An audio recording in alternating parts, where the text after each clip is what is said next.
ప్రభువైన యేసుక్రీస్తు వారి శక్తి కలిగిన నామములో కూడి వచ్చిన ప్రతి ఒక్కరికి నా ప్రత్యేకమైన వందనాలు చెల్లిస్తున్నాను. ఆయా ప్రదేశాల్లో నుంచి దేవుని వాక్యం వీక్షిస్తున్న మీ అందరికీ ప్రభు నామములో నా యొక్క శుభాహ్వానం తెలియజేస్తున్నాను. మనం దేవుని యొక్క మాట వినడానికి మన హృదయాలను తెరుచుకుందాం. హెబ్రీయులకు రాసిన పత్రిక 10వ అధ్యాయము 24-25 వచనాలు.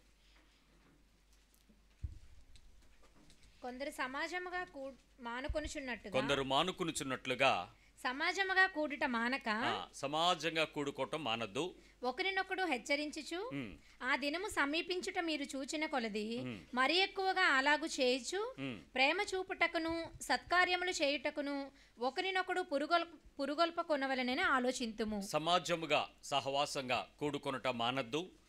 కూడుకోవటం యొక్క ప్రాముఖ్యమైన పద్ధతి పురుగొల్పుకోవడానికి, హెచ్చరించుకోవడానికి, బుద్ధి చెప్పుకోవడానికి, ప్రేమ చూపించుకోవడానికి ప్రతి సందర్భాన్ని ఉపయోగించుకొని ఎట్లా మనం క్రైస్తవ సంపూర్ణతలోనికి, క్రీస్తు కోరుకున్న ఆ సహవాసంలోనికి మనం ఎలా ఉండాలి అనేది ఆయన మనము సహవాసంగా కూడుకునటం ద్వారానే సంపూర్ణం చేయబడుతుందని మనల్ని పిలిచాడు.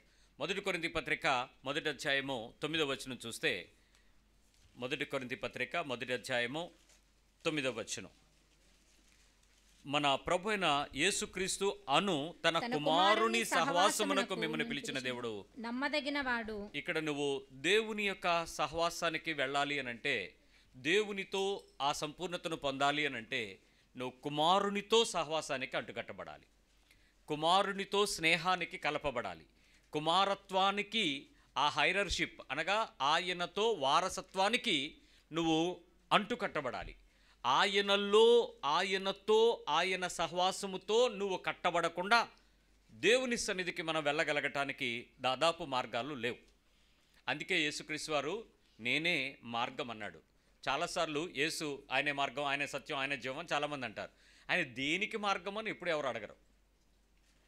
ఆయన ఎందుకు మార్గము, దేనికి మార్గము అంటే దేవుని దగ్గరకు వెళ్ళడానికి కావలసిన మార్గం ఆయన. అందుకు ఆయన మార్గం అన్నాడు. అందుకే ఆయన ద్వారము, ఆయన తలుపు, ఆయన గుమ్మం అని కూడా చెప్పబడతా ఉంటాడు. అందుకని యేసు దేవుని దగ్గరకు వెళ్ళడానికి కావలసిన ఆ సహవాసాన్ని మనల్ని సిద్ధపరచగలడు. కాబట్టి నువ్వు సంఘంలోకి వచ్చావంటే, సహవాసంలోకి వచ్చావంటే, చర్చిలోకి వచ్చావంటే, పరిశుద్ధ సమాజంలో కూడుకున్నావంటే దానికి అల్టిమేట్ కాన్సెప్ట్ ఏంటంటే, నాకు ఒక చర్చ్ ఉంది, నేను పాతిపెట్టడానికి మా పాస్టర్ వస్తాడు కాదు, మా పాస్టర్కి లైసెన్స్ ఉంది నాకు పెళ్లి చేస్తాడు కాదు, మా పాస్టర్ గారు మా ఇంట్లో పిల్ల పుడితే పేరు పెడతాడు, పుట్టుతలు తీస్తాడు కాదు, మా పాస్టర్ గారు గృహప్రవేశానికి వచ్చి ఆ తండ్రి కుమార పరిశుద్ధాత్మ నామమున ఆ గుమ్మని నూనె రాస్తాడు కాదు. ఈ కార్యక్రమాలకి పాస్టర్ గారితో అనుసంధించబడటం అనేది సహవాసం యొక్క ముఖ్య ఉద్దేశం కాదు. సహవాసంకి వచ్చిన తరువాత నీ ఇంట జరుగు కార్యాలకు ఈ సేవకుని ద్వారా, లేక సహవాసం ద్వారా, ఆ జనము ద్వారా, ఆ కుటుంబము ద్వారా మీరు క్రీస్తు యొక్క సహవాసములో పెరిగినప్పుడు జరగాల్సిన పనులు అవి. దురదృష్టం ఏంటంటే, ఏ చర్చికైనా ఒక మెంబర్షిప్ మనిషి తీసుకుంటున్నాడంటే, ఆ చర్చికి దశమభాగం ఇచ్చేటువంటి సభ్యుడిగా చేరుతున్నాడంటే, ఆ సహవాసంలో నేను ఇన్ని సంవత్సరాల నుంచి మెంబర్గా ఉండాలనుకుంటున్నాను అని అంటే, దానికి అల్టిమేట్గా ఆ చర్చిలో అతడు ఒక పౌరసత్వాన్ని పొందుకున్నటువంటి ఒక ధైర్యముగానో, లేక నేను ఈ చర్చికి సభ్యుడిని చెప్పుకునే గర్విష్టిగానో తయారవుతున్నాడు తప్ప, యేసుక్రీస్తు సహవాసంలో నేను ఎందుకు వచ్చాను, ఏం నేర్చుకున్నాను అనే దానికి తయారవట్లేదు. ఎన్ని సంవత్సరాలు ఏ సంఘంలోనే చూడండి, అది కార్పొరేట్ చర్చిలు కావచ్చు, ఎస్టాబ్లిష్డ్ ఫ్రంట్ లైన్ చర్చెస్ కావచ్చు, ఇలాంటి ఫెలోషిప్లు కావచ్చు, ఆఖరికి ఆత్మ అంటే ఇంకేమీ లేదు, పరిశుద్ధాత్మే మా సంఘం అని చెప్పబడే పెంతుకొస్తు సంఘాలు కావచ్చు. ఏమిటి సంఘం యొక్క ప్రాముఖ్యత అనంటే, మేము ఈ చర్చికి సంబంధించిన సభ్యులమని చెప్పుకుంటున్న వారు, మేము క్రీస్తు సహవాసానికి సంబంధించిన చెప్పుకున్న పేర్లు పెట్టుకున్నటువంటి వారు, ప్రభువు కోరుకున్నటువంటి ఆ నమ్మకమైన సహవాసానికి దేవుడు నన్ను చేర్చాడు అనే దానిలో మన నమ్మకత్వాన్ని రుజువు చేసుకోలేని పరిస్థితి. ఈరోజు నేను సంఘంలో చేరితే, నిజంగా ఒక సంఘంలోనికి నన్ను దేవుడు పిలుచుకుంటే, ఆ సంఘంలో నన్ను ఏర్పాటు చేస్తే, ఆ సంఘంలోకి వచ్చిన తరువాత నా ద్వారా దేవుడు ఏం కోరుకుంటాడో, నేను ఆ సంఘానికి ఏ రకమైన సంపూర్ణతలోనికి సిద్ధపరచబడగలనో 2 దఫాలుగా వినటానికి సిద్ధపడదాం. యూదా పత్రిక 1వ అధ్యాయము 23వ లేఖనాన్ని ఒకసారి మనం చదువుకుందాం. అగ్నిలో నుండి లాగినట్టు అందరూ తీయండి, యూదా పత్రిక తీయండి. దొరుకుద్దా? మీకు ఒకే పేజ్ ఉంటుంది, అదే ప్రకటనకు ముందు ఉంటుంది. అది దొరకడమే చాలా కష్టం, ఎందుకంటే అంతవరకు వెళ్ళంగా మన బైబిల్ నలగదుగా. ఎక్కడ నలుగుద్ది అంటే 91వ కీర్తన దగ్గర బాగా నలిగిపోద్ది. మీరు బైబిల్ కళ్ళు మూసుకొని తిరగండి, 91 వస్తుంది. ఎందుకంటే అక్కడ పేజీలు ఇడిపోయినంత చదువుతాం దాన్ని. యూదా పత్రికలో 23వ వచనంలో ఒక చక్కటి వాక్యము మనకు రాయబడింది. అగ్నిలో నుండి లాగినట్టు కొందరిని రక్షించుడి, కొందరిని రక్షించండి. శరీర సంబంధమైన వారి అపవిత్ర ప్రవర్తనకు, ఏంటది? శరీర సంబంధమైన వారి అపవిత్ర ప్రవర్తనకు ఏ మాత్రము ఒప్పుకొనక దానిని శరీరము వలన డాగుపడిన అన్ని అసహించుకొనుచు భయముతో కొందరిని కరుణించుడి. ఇక్కడ 2 పదాలు గమనించండి. అగ్నిలో నుంచి లాగినట్లు కొందరిని రక్షించండి. ఇక్కడ అన్యులైన లోకంలో దైవత్వం అనబడిన విగ్రహారాధన చేస్తున్న వారిని బయటకు రక్షించడం కాదు యూదా పత్రిక. ప్యూర్ మేము క్రైస్తవులు అని చెప్పుకునేటువంటి వాళ్ళ గురించే చెప్పబడిన పత్రిక ఇది. కంప్లీట్గా సిద్ధపరచబడినటువంటి క్రైస్తవుడుకు యేసుక్రీస్తు దాసుడైన యాకోబు సహోదరుడైన యూదా చెప్పేటువంటి విషయం జెంటిల్మెన్ ఆఫ్ క్రిస్టియానిటీకి చెప్తున్నాడు. ఏమని? అగ్నిలో నుంచి వారిని లాగినట్లు వారిని లాగండి. అంటే క్రీస్తులో ఉండి కూడా, క్రైస్తవత్వంలో ఉండి కూడా తగలబడిపోగలిగినంత బలహీనులుగా ఉంటారు. తగలబడిపోవడం అనే పదం దేనికి వాడతాం? అగ్నిలో ఏమవుతాయి అవన్నీ? మనం అంత పుస్తకాలు రాయట్లేదులే, ఆహుతి అయిపోయినా అనే పదాలు, అందుకే తగలబడిపోతున్నాం అంటాం. కొంతమంది చేసే పనులు మనకు తెలుసు, ఆడు కాలిపోతాడని. ఎక్కడ కాలిపోతాడు? నరకంలో. అగ్నిలో నుంచి వెళ్ళిపోయేటువంటి క్రైస్తవత్వాన్ని సాధించుచున్న వాళ్ళలో నుంచి కొందరిని లాగండి. ఇంకా శరీర సంబంధమైన వారి అపవిత్ర ప్రవర్తనకు ఏమాత్రమును ఒప్పుకొనక, మళ్ళీ చెప్తున్నాను, శరీర సంబంధమైన అపవిత్రమైన ప్రవర్తనకు ఏ మాత్రము ఒప్పుకోకుండా దానిని అసహించుకొనుచు భయముతో కొందరిని కరుణించుడి. ఇక్కడ విషయం ఏంటంటే ఆత్మీయ పరిణితి చాలా మందిని ఏ స్టేజ్లోకి తీసుకెళ్లదంటే పాపాన్ని ద్వేషించండి, పాపిని ప్రేమించండి. బాగుంది, స్లోగన్ అదిరిపోయింది. సంఘంలోకి చేరిన తర్వాత పాపిని ప్రేమించండి ఆ పదం బైబిల్ చెప్పదు. ఇది లోకంలో ఉన్న వ్యక్తికి సంబంధించింది. ఆ స్లోగన్లు అవి తీసుకొచ్చి మీరు ఆత్మీయతకు అప్లై చేసుకుని అసహించుకోవాల్సినటువంటి విషయాన్నేమో మీరు ప్రేమించడం మొదలు పెడితే క్రైస్తవ తాగుబోతులు తయారవుతారు, క్రైస్తవ వ్యభిచారులు తయారవుతారు, క్రైస్తవ లోకానుసారమైన దురదృష్టమైనటువంటి దుర్లాభాపేక్ష కలిగిన బలహీనులు తయారవుతారు, మనస్సాక్షి కుతించుకుపోయినటువంటి దేవుని చిత్తానికి వ్యతిరేకులు తయారవుతారు. ప్రవర్తనను నీవు అసహించుకోవాల్సినటువంటి వారి యొక్క ప్రవర్తన విషయంలో వారి యొక్క అపవిత్రమైన ప్రవర్తనను అసహించుకోండి. వాళ్ళు చేసే పని కుక్క వెనక్కి తిరిగి ప్రతిసారి వద్దని చెయ్యనని ఒప్పుకొని ప్రార్థించి క్షమించి మానేసి మళ్ళీ తిరిగిపోతున్న కుక్క. మరి దాన్ని అసహించుకోవా? కుక్కని ఏమంటారు? అంటారా? చీ అంటారా? అది. సో ఆ అసహించుకునేది అంతగా అసహించుకోండి. ఏ విషయాలలో మీరు ఆ రకమైనటువంటి ఆ చెత్త ప్రవర్తన కలిగి ఉన్నారో దాన్ని అసహించుకోవాల్సింది. అయితే దాని సంబంధమైనటువంటి వాక్యానుసారమైన విశ్వాసంలోకి వారిని కరుణించేటట్లు భయముతో కొందరిని కరుణించాలట, కరుణించాలి. సో సంఘంలోనికి వచ్చేటువంటి వ్యక్తులలో ఈ అపవిత్రమైనటువంటి ప్రవర్తన కలిగిన చెత్త ప్రవర్తన కలిగిన వ్యక్తులు ఉంటారు. దేవునితో ఉన్నట్లుగా కొద్ది గంటల్లో నటించేటువంటి మంచి నటనాకారులు ఉంటారు. భయంతో భక్తితో బతికే కొంతమంది ఉంటారు. నువ్వు నేర్చుకోవాల్సిన సహవాసం, ఆయన కుమారుని సహవాసానికి వచ్చిన తర్వాత నేర్చుకోవాల్సింది ఏంటంటే, నేను సహవాసంలోనికి చేర్చబడిన తరువాత, నా పదాలు శ్రద్ధగా వినండి ఈరోజు, సహవాసంలోకి ఒక చర్చ్లోకి నేను చేర్చబడిన తర్వాత, ఒక కమ్యూనిటీ గ్రూప్లోకి చేర్చబడిన తర్వాత, ఓ ఫెలోషిప్లోకి చేర్చబడిన తర్వాత, ఒక సంఘంలోనికి చేర్చబడితే, ఒక సమాజంలోకి చేర్చబడితే, ఒక సహవాసంలోకి చేర్చబడితే, ఇంకా నువ్వు పేరు పెట్టుకున్న నీ బ్రాండ్ చర్చి ఆ పేరు ఏదైనా పెట్టి దానిలోకి నేను వచ్చాను అని నువ్వు అనుకుంటే, దాని తరువాత చేర్చబడిన తరువాత నీ ప్రవర్తన ఏమన్నాను? చేర్చబడిన తరువాత నా ప్రవర్తన, జాయిన్ అయిన తర్వాత నీ లైఫ్, నీ నీ నీ శరీరంలో నుంచి బయటకు వస్తున్నటువంటి ప్రవర్తన, ఆ సహవాసము ద్వారా నా ప్రవర్తన, ఎక్కడ? సహవాసం ద్వారా నేను ఏమయ్యానో నాకు తెలియాలి. చర్చికి వెళ్ళాను, నేనేమయ్యానో ఇతరులు చెప్పడం పక్క పెట్టండి. ఇప్పుడు వరకు మన సాక్ష్యం ఎంతసేపు ఏంటంటే ఇతరుల గురించి మాట్లాడుకున్నాం. ఈరోజు మనం ఏం మాట్లాడుకుంటే నాకు బెనిఫిట్ ఏంటి church, in which way the church is useful to me and my life and my fellowship and my family. ఏంటి నాకేంటి బెనిఫిట్? మీరు ఎప్పుడైనా ఆలోచించండి. మీ చర్చ్కి వెళ్ళిన తర్వాత ఆ చర్చి వలన మీకు వ్యక్తిగతంగా ఆత్మీయతలో మీరు పొందిన లాభం ఏంటి? ఆత్మీయతలో మీరు పొందిన లాభం ఏంటి? మీ స్పిరిచువల్ ఎడిఫికేషన్. ఖచ్చితంగా అగ్నిలో నుంచి నువ్వు బయటకు వచ్చి ఉండాలి. నీ శరీర సంబంధమైన అపవిత్రతను గెలిచి ఉండాలి. అయిపోయిందా? వచ్చేసారా? ఆ రూపాంతరం, ఆ షేప్, ఆ న్యూ ఇమేజ్, ఆ స్థితికి నీ హృదయంలో నుంచి, నీ ప్రవర్తనలో నుంచి, ఆ చర్చ్ ద్వారా, ఆ చర్చ్కి వెళ్ళడం వలన, ఆ చర్చ్లో జాయిన్ అవ్వటం వల్ల నీలో ఎక్కడైనా ఆ చేంజ్ కనబడిందా? యాడ్ అయిందా? ఇక్కడ నేను కొంతమందిని అప్రిషియేట్ చేస్తాను. ఏంటంటే ప్రవర్తన కనపడకపోయినా వాక్యాన్ని గట్టిగా పట్టుకునే వాళ్ళు ఎక్కువ మంది ఉంటారు. మెనీ చర్చెస్ వాళ్ళ లైఫ్ మారదు, బట్ వారు సో స్పిరిచువల్గా మారుతారు. వాళ్ళకి వాక్యం అంటే ఇంట్రెస్ట్, పాటలు అంటే ఇంట్రెస్ట్, మ్యూజిక్ అంటే ఇంట్రెస్ట్, ఆరాధన అంటే ఇంట్రెస్ట్, వాక్యం రెఫరెన్స్లు చెప్పడం ఇంట్రెస్ట్, వాక్యాన్ని కంటతా పెట్టడం ఇంట్రెస్ట్, సండే స్కూల్ నడిపించడం ఇంట్రెస్ట్, బోధించడం ఇంట్రెస్ట్, సువార్త చెప్పడం ఇంట్రెస్ట్, స్పిరిచువల్ కార్యక్రమాలు ఉన్నాయి చూసారా, వాటిలో చాలా ఇంట్రెస్ట్గా ఉంటారు.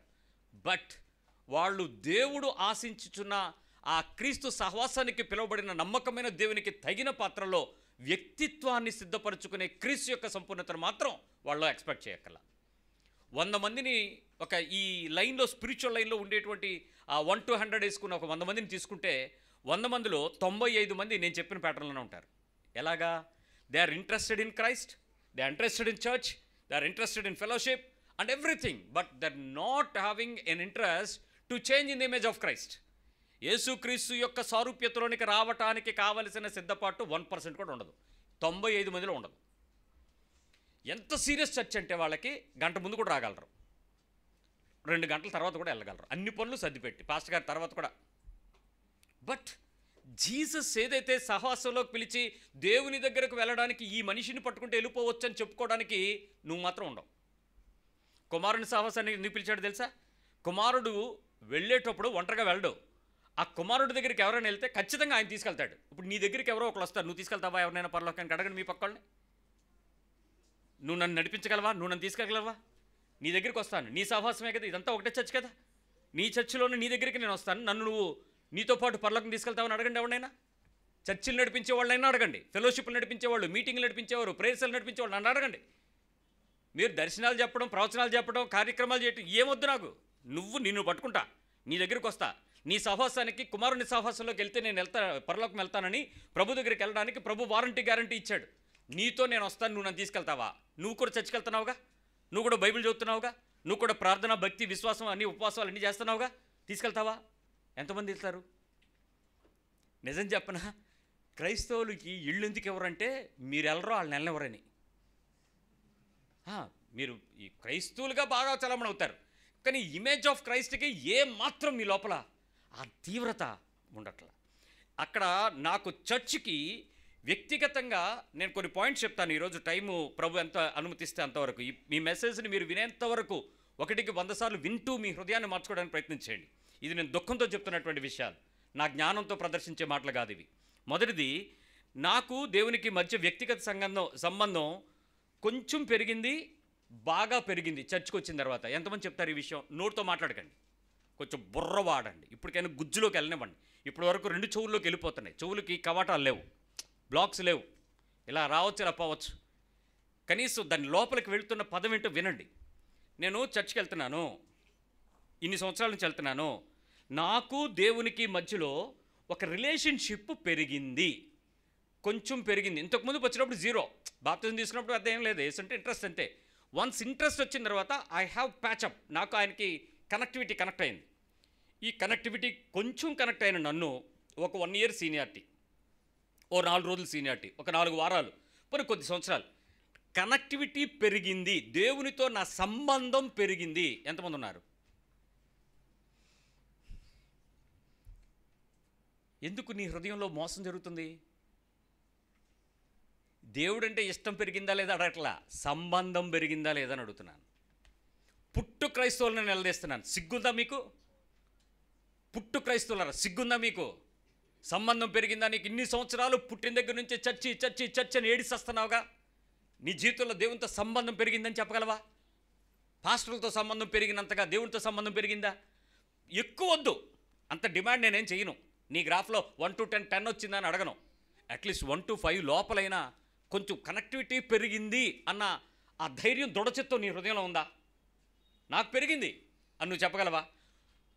కొబ్బరికాయలు కొట్టుకుంటూ, గుండ్లు గీసుకుంటూ, రంగు బట్టలు వేసుకుంటూ, గుళ్ళు ఎక్కితూ, మోకాళ్ళ మీద తిరుగుతూ, చేతుల మీద అవి విభూతులు, ఆ కర్పూరాలు వెలిగించుకుంటా, ఉపవాసాలతో కడుపులు మార్చుకుంటూ, రాత్రనక పగలనక ఏ రోజు తెల్లవారితే ఏ దేవుడు చూస్తాడని అన్ని రకాల తిప్పలు పడుతున్న మాకు దేవునితో సహవాసం కోసం గుళ్ళెక్కితే ఆ మెట్లెక్కిన రోజు మాకు దొరకలే సహవాసం.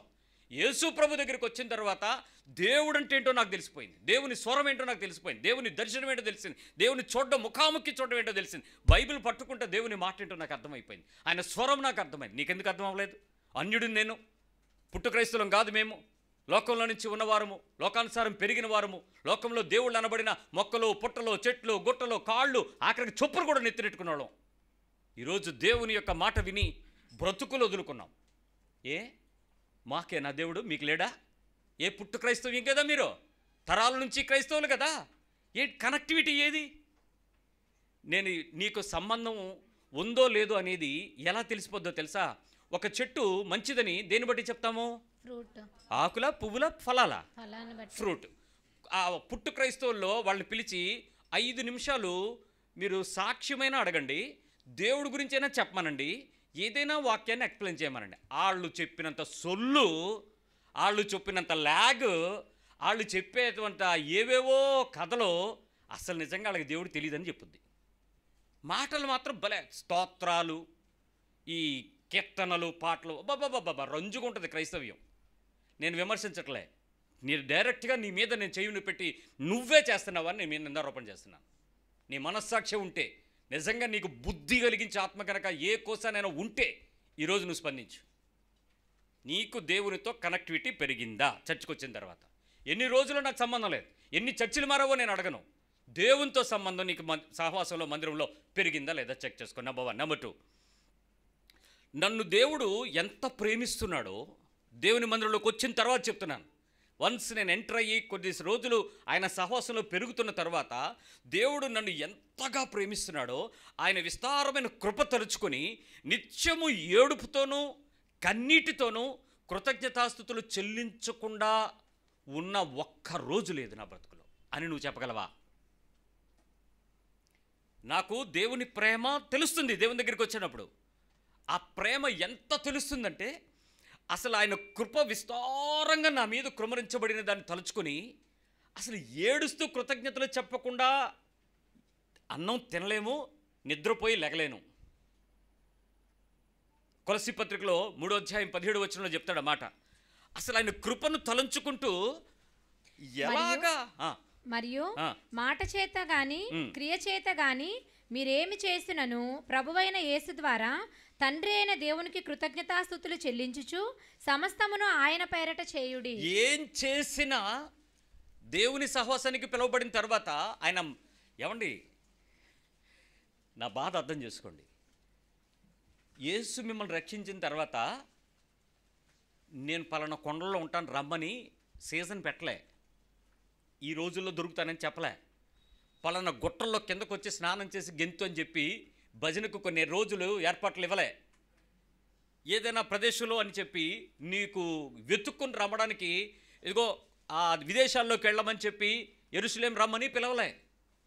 నిన్ను ఒంటరిగా వదలలేదు. అది చూసుకో. రక్షించబడ్డ వ్యక్తిని నువ్వు రక్షించబడ్డావు కదా ఊరుకొని చెప్పలే, నిన్ను ఫెలోషిప్ యాడ్ చేశాడు. అది ఎప్పుడైనా గుర్తించావా? నీ ఇంటి దగ్గరలో చర్చో, ఇంటి దూరంగా ఒక చర్చో, ఎక్కడో నాలంటో దౌర్భాగ్యుడో 10 మందికి చెప్పే ప్రదేశమో ఎక్కడో చోట నిన్ను యాడ్ చేశాడు. నిన్ను ఒంటరిగా ఉంచలే. అసలు చర్చ్ అనేది నిన్ను ఇన్వైట్ చేయకపోతే, నిన్ను యాడ్ ఆన్ చేసుకోకపోతే, నిన్ను లోపలికి పిలవకపోతే, నిన్ను కూర్చుకొని చేర్చుకోకపోతే దిక్కుమలను బతుకైపోయేది మంది. ఆ ఫెలోషిప్కి ఆయన ఎలా అతికాడో చూడండి. ఇప్పుడు ఆ అతికే ఆ సంపూర్ణమైన ఆ చైన్లో సభ్యుడు కాకపోతే నువ్వు ఇక్కడ కూర్చోలేవు, నువ్వు ఈ మందిరంలో కూర్చోలేవు. ఇప్పుడు నువ్వు వాక్యం చెప్తున్నప్పుడు నువ్వు వినలేవు. ఎందుకు? వాళ్ళకి అవకాశం లేదు. మేము ఈ గుడికి సభ్యులమని చెప్పుకోగలిగిన క్రీస్తుకి సంబంధించిన కుటుంబం ఏ ఇతర దేవతలకు సంబంధించిన మేము గుడికి సంబంధించిన సభ్యులమని కొంతమంది చెప్తారు. అందరూ చెప్పగలరా? నిన్ను వదిలిపెట్టలేదు. అందుకే మీరు ఏమి చేసినను ఆయన తండ్రి అయిన దేవునికి యేసుక్రీస్తు ద్వారా కృతజ్ఞతాస్తుతులు చెల్లించుచు అసలు సమస్తము ఆయన పేరట, సమస్తము ఆయన పేరట. నువ్వు డేలో ఎన్నిసార్లు ఆయన కృపను గుర్తించి ఆయన ప్రేమకు నీ హృదయంలో నుంచి ఏడవాలని మనస్ఫూర్తిగా అనిపించిన రోజులు ఎన్నున్నాయి? ఆయన నన్ను ఎలా ప్రేమించాడో ఎంతమంది గుర్తు చేసుకుంటున్నారు? అసలు చర్చికి ఎందుకు వస్తావంటే, ఈరోజు నా ఫ్రెండ్ని కలుసుకుందాం, ఏ చీర చూపిద్దాం, నా డ్రెస్సు చూపిద్దాం, లేకపోతే నేను చాలా రోజులు అయిపోయింది కానుకిచ్చి మా పాస్టర్ గారితో ప్రార్థన చేయించుకుందాం, ఈ అసలు ఉండవు సంఘంలో. ఆ కాన్సెప్ట్ అది కాదు. కానీ దిక్కుమాలిన చాలామంది నేను చూశాను, వీళ్ళు జీవితాల్లో చాలా క్రిస్టియన్. పాస్టర్ కనపడంగానే మున్సిపాలిటీ ఎద్దు చెత్తకుండిని చూసి ఏమో తెలుసా, టక్కన అయిపోద్ది. ఎంత దూరమైన వెళ్ళండి, ఏ చెత్తకుండిని చూసినా టక్కన ఆగుద్ది, ఎందుకంటే దానికి అలవాటు అయిపోద్ది. ఈ క్రైస్తవులు అంతే, పాస్టర్ కనపడంగా ప్రార్థన చేయండి, ప్రార్థన చెయ్యి చెయ్యి ప్రార్థన చెయ్యి. అవసరమైతే ఇగో పళ్ళుల్లో కానుకేయడం మనకు అలవాటు కదా, ఆ రోజుల్లో మాకు అలవాటు. వీళ్ళకి అది అలవాటు, చేతిలో కవర్ ఎట్టి ప్రార్థన చెయ్యి అంటే ఈడు చచ్చినట్టు చేస్తాడు. ఎందుకు కవర్ అందుకున్నాక చేయకుండా మానేస్తాడా? ఏంటి నీ బాధ? సహవాసం యొక్క బెనిఫిట్ ఏంటి? నీ వల్ల మీ పాస్టర్ని దీవిస్తున్నానని ఇలాగ ఉన్నావు నువ్వు. దేవుని సహవాసానికి నన్ను ఎంతగా ప్రేమిస్తున్నాడని నీ హృదయం ఎప్పుడు ద్రవించిన సందర్భం రాలే. ఇక్కడ కానుకల కోసం బతికే వాళ్ళు అది వేరే వర్గం, అది సంఘం కాదు, అది వదిలేయండి, అది ఏటీఎం బ్రాంచ్. నీ విశ్వాస జీవితంలో దేవుని మందిరంలోకి వచ్చిన ప్రతిసారి, అయ్యా ఎలా ఉండాల్సిన వాళ్ళం మేము, మమ్మల్ని అసలు ఎట్లా చర్చిలోకి యాడ్ చేసావు నువ్వు ప్రభువా, అసలు ఈ ఫెలోషిప్లోకి ఎలా పెట్టావు, ఒక సిస్టర్ గారిని నాకు ఎలా పరిచయం చేసావు, ఒక కుటుంబాన్ని నాకు ఎలా ఇచ్చావు, అసలు వీళ్ళందరి మధ్యలో నన్ను చేర్చడంలో నువ్వెంత ప్రేమనిది, ఏంటి నాయన నువ్వు నన్ను వదిలేలేదు అనాథగా, నన్ను నువ్వు పిలిచి రక్షించి నాకు బాప్తిజం ఇచ్చి ఒక నాయకుడినిచ్చి ఒక కుటుంబంలో సభ్యులనిచ్చి ఒక సభ్యుల్లో క్రీస్తు శరీరానికి అవయవంగా నన్ను కదిపావే, అతికావే, ఏం విలువ ప్రభువా ఇది, ఇప్పుడు నేను ఏం చేసినా నీకు కృతజ్ఞతలు చెల్లించకుండా ఉండగలను అని నువ్వు ధైర్యంగా చెప్పగలవా? అలా ఎప్పుడైనా హృదయపూర్వకంగా దానికోసం ఏర్పరచబడిన ఆ సహవాసాన్ని బట్టి నీ హృదయం ఎప్పుడైనా ఆనందించిందా? నిజం చెప్పనా, అనేక సంఘాలలో ఈరోజు విశ్వాసులు ఏడుస్తున్నారు, కష్టపడుతున్నారు, దుఃఖపడుతున్నారు, రక్తక నీరు కారుస్తున్నారు. వారి ప్రార్థనలు, వారి యాచనలు, వారి విజ్ఞాపనలు దేవుడు వింటలేదేమో, పట్టించుకోవట్లేదేమో. ఏ సంఘంలోనికి వెళితే ఏ రోజు పాస్టర్ గారు ఏ వాక్యం చెప్పి మమ్మల్ని అదరగొడతాడా, ఓదరగొడతాడా, ఎర్రగొడతాడా, అవమానపరుస్తాడా, ఈ వాక్యము నీకే అనేటట్లుగా నిలబడతాడా, మా మీద ఏం చేసేస్తాడు బాబోయ్, ఈ భయాలు కొంతమంది. సంఘంలోకి వెళితే ఇప్పటికే మేము ఇంత ఇచ్చేసాం, ఈ నెల అయిపోయింది, మా దగ్గర రాబడి లేదు, ఈ ఒడుల్లో వేయాల్సిన వాళ్ళు వేయలేదు, ఈ నెల ఇంకా ఏమవుద్దో తెలియదు, ఇవ్వగలమో లేదో, ఇవ్వకపోతే చచ్చిపోతావు, చెప్పించేస్తావు అన్నాడు ఆయన. ఏమవుద్ది, భయాలతో ఉన్నారు. సహవాసానికి వచ్చే నేను దేవుని మాటకు వస్తున్నప్పుడు నాకు దేవుని ప్రేమను బట్టి నేనేం చేసినా దేవుని మహిమ కృతజ్ఞతలు చెల్లించాలనే మనసుతో ఎప్పుడైనా వచ్చావా? మెచ్యూరిటీ వచ్చిందా నీకు ఆ స్థాయిలో? చర్చికి రావడం గగనం అయిపోయింది, చర్చికి రావడమే ఒక పెద్ద ప్రహసనం అయిపోయింది, చర్చికి రావడం ఒక లంచాలతో కూడినటువంటి అగ్రిమెంట్ అవుతుంది, చర్చికి రావడానికి వెళ్ళిపోయిన తర్వాత నాకేమిస్తావు అనేటువంటి బేరసారాలు జరుగుతున్నాయే. నీ బ్రతుకులో సంఘం ఆప్షన్ అయితే నీకు దేవుడు కృప కలిగి నింపాడని చెప్తావా? తెలుస్తుందా నీకు? దేవుని సన్నిధికి రావడమే నీకు ఆప్షనా? ఆ సహవాసానికి వస్తున్న నీ బ్రతుకులో ఏ రకమైన హృదయపూర్వక కృతజ్ఞత నిజంగా మీలో, నేను ఒక్కసారి అడుగుతాను, మీ గుండె మీద చేసుకుని నాకుంది అని చెప్పగలిగిన వాళ్ళు ఎంతమంది లెగిస్తారు చూడండి. చర్చికి వెళ్ళాలనే గాబరా, చర్చికి వెళ్ళాలనే ఆశ, చర్చికి వెళ్ళాలనే ఆసక్తి, చర్చికి వెళ్ళడం ప్రయారిటీ, చర్చికి వెళ్ళడం ఇంపార్టెన్స్. అంతేగాని వాక్యము యొక్క నిబంధనను గుర్తు చేసుకుని దేవునికి సమస్తము కృతజ్ఞతాస్తుతులు చెల్లించే స్థాయికి ఎదిగే స్థితిలో ఎప్పుడైనా మందిరంకి వచ్చావా? నేను ఒక ఆయన్ని అడిగితే, ఏంటి బ్రదర్ మీరు చాలా రోజుల నుంచి వస్తున్నారు అని అంటే, థ్యాంక్స్ అండి మీరు మమ్మల్ని గుర్తించారు చాలు అన్నాడు. నేను కాదు కదా గుర్తించాల్సింది, నీ జీవితం దేవుని చేత గుర్తించబడే స్థాయికి ఎదిగిందా లేదా అన్నది కదా ఇంపార్టెంట్. అని అంటే ఒక ఆయన చెప్పారండి, మీ దగ్గరికి వెళ్తే కార్యక్రమాలన్నీ మీరు చూసుకుంటారట, అందుకని మీ దగ్గరికి వస్తున్నాం అన్నాడు. మేము రిటైర్ అయిపోయాం, మా కార్యక్రమాలన్నీ మీరు చూసుకుంటారని ఆయన చెప్పడం వల్ల వచ్చాను. నేను ఆ మహాత్ముడు ఎవడు, ఆ మార్గదర్శి ఎవడు, దీర్ఘదర్శి ఎవడు నాకు తెలియాలండి అనంటే, పరిచయం చేస్తానండి అనేసి మన చర్చిలో ఒక అబ్బాయిని చూపించారు. ఈయనేనండి చెప్పాడని, ఇలా రారాను. నువ్వు నన్ను ఆయనకి ఎలా పరిచయం చేసావు? నీకే ఇప్పుడు నా అండర్స్టాండింగ్ ఏదైతే అదే కదా నేను ఇతరులు చెప్తాను, నాకు ఏది అర్థమైతే అదే చెప్తాను. ఇక్కడ వాక్యం బాగా అర్థమవుతుంది నాకని నేను వెళ్ళి చెప్పాను అనుకోండి, అవతలోడు ఇంకోటి వస్తాడు, దేనికి వస్తాడు? వాక్యం వరకే వస్తాడు. ఇక్కడికి వెళ్తే డబ్బులు కూడా ఉండదని నేను చెప్పాను అనుకోండి, అప్పుడు అవతలోడు దేనికి వస్తాడు? డబ్బులు కూడా ఉండదు కాబట్టి వస్తాడు. ఇక్కడికి వెళ్తే రాజకీయాలు ఉండవని ఇంకోటి చెప్పాడు అనుకోండి, అప్పుడు దేనికి వస్తాడు? ఇక్కడికి వెళ్తే అన్నీ జరుగుతాయి అన్నాడు అనుకోండి, ఎందుకు వస్తాడు? ఆ పిల్లోడిని అడిగాను, నువ్వు యేసు ప్రభువుని పరిచయం చేయకుండా నన్ను పరిచయం చేసేవేంట్రా? ఇంకా సహవాసంలో ఇలా నేను లెక్కేసుకుంటూ వెళ్తే ప్రతి ఒక్కడిని ఏరి పారేయగలను. నువ్వెందుకు వచ్చావో నీకు తెలుసు. ఈ వచనం నీ దగ్గర నెరవేరుతుందా? కొలస్సీ 3:17, ఇదిగో ఈ వచనం ప్రకారం నేను సమస్తము దేవుని పేరట చేయటానికి మందిరంలో చేర్చబడ్డానని నాకు తెలుసు. దేవుని ప్రేమ నాకు అర్థమైంది. దేవుని మందిరంలోకి వచ్చాక కృతజ్ఞతలు చెల్లించకుండా, కన్నీరు కార్చకుండా ఉండలేకపోతున్నానని ఎప్పుడైనా చెప్పావా? నీ సహవాసం అబద్ధంగా ఉండకుండా నిజంగా ఉండే స్థాయికి ఎదిగితే నువ్వు చెప్పగలవు. మూడో విషయంకి వస్తున్నాను. నా పట్ల, నా జీవితం పట్ల దేవునికి ఓ ప్రత్యేకమైన ఉద్దేశం ఉంది. నేను చర్చకొచ్చాకే తెలిసింది నాకు ఆ విషయం. ఈ మాట చెప్పగలగాలి. నా పట్ల, నా జీవితం పట్ల దేవునికి ఓ స్పెషల్ ప్లాన్ ఉంది, స్పెషల్ ఉద్దేశం, ప్రత్యేకమైన ఉద్దేశం ఉంది, ప్రత్యేకమైన ప్రణాళిక ఉంది, ప్రత్యేకమైన తలంపు ఉంది దేవునికి. నా గురించి దేవునికి ఒక ఆశ కూడా ఉంది. అయితే ప్రతిరోజు నా లోపల బయట, నా అంతరంగము, నా బాహ్యం గురించి ఆయన పోలిక కోసం, నా కోసం శ్రద్ధ వహించి దేవుడు బోధిస్తున్నాడని నాకు అర్థమైంది సంఘంలో. నీకు అర్థమైందా? నా మాట జాగ్రత్తగా అర్థం చేసుకోండి. ఏ మాట పోగొట్టుకున్నా మీరు సంఘము అనేది ఎందుకు వెళ్తున్నావో నీకు ఇంక అర్థం కాకుండా చచ్చిపోయి పాచిపడడానికి మాత్రమే ఉపయోగపడుతుంది. నా పట్ల, నా జీవితం పట్ల దేవునికి ప్రత్యేకమైన ఉద్దేశం ఉంది, ప్రత్యేకమైన ప్రణాళిక ఉంది, దేవునికి ప్రత్యేకమైన తలంపు ఉంది, దేవునికి నా గురించినటువంటి ఆశ ప్రత్యేకంగా ఉంది. ప్రతిరోజు కూడా నేను ఇన్నర్గాను, అవుటర్గాను, అంతరంగంలోనూ బాహ్యంలోనూ నేను ఆయన పోలికగా మారడానికి దేవుడు శ్రద్ధ వహిస్తున్నాడు. నా మార్పు కోసం God is much interested. Every minute, every time నేను చర్చిలోకి వెళ్తే ఆయన నన్ను డీల్ చేసే పద్ధతి ఏంటంటే, నేను ఆయన రూపంలో మారడానికి ఎలాగ ఆటంకం ఉందో, ఏ స్థితిలో నేనున్నానో దాన్ని చేంజ్ చేయడానికే దేవుడు మాట్లాడుతున్నాడు. నన్ను షేప్ అవుట్ చేస్తున్నాడు, ఆయన ఇమేజ్లోకి మారుస్తున్నాడు, దాని కొరకు శ్రద్ధ వహిస్తున్నాడని, ఆయన నా మార్పు కోసమే బోధిస్తున్నాడని నాకు అర్థమవుతుంది. అని ఎవరు చెప్పగలరు? మీకు అర్థమైంది ఎప్పుడైనా?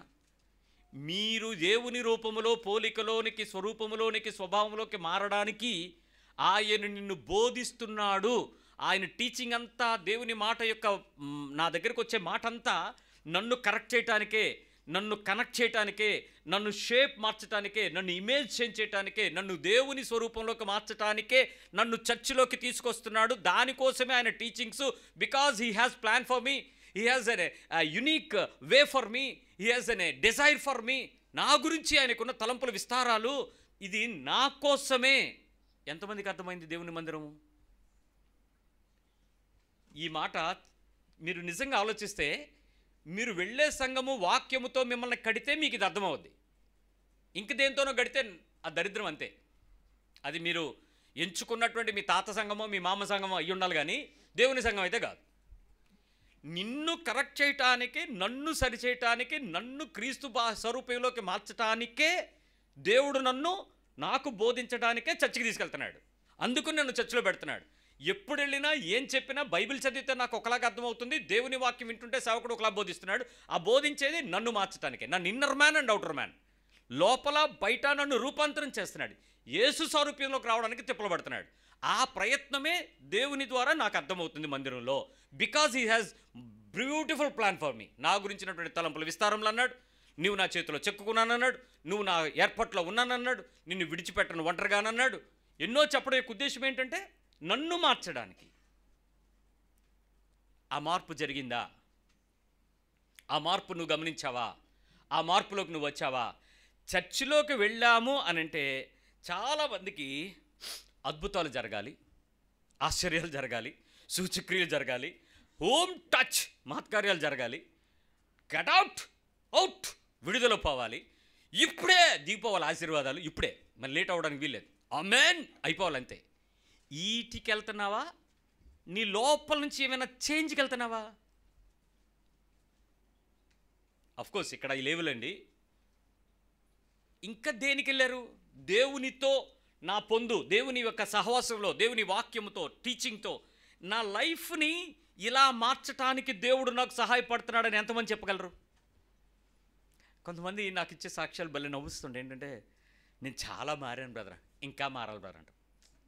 నాకు అర్థం కాదు ఏంటంటే, చాలా మారడం ఏంటి, ఇంకా మారాల్సింది ఉందేంటి, ఇంకా మారాల్సింది ఉందంటే నువ్వు చాలా మారినట్ట. ఏమన్నా అర్థమైందా? తెలుగు భాష వచ్చిన వాళ్ళకి చెప్తున్నాను.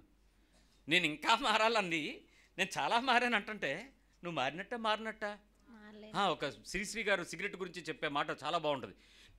అది మానేయడం చాలా ఈజీ, నేను చాలాసార్లు మానేశాను అన్నాడు.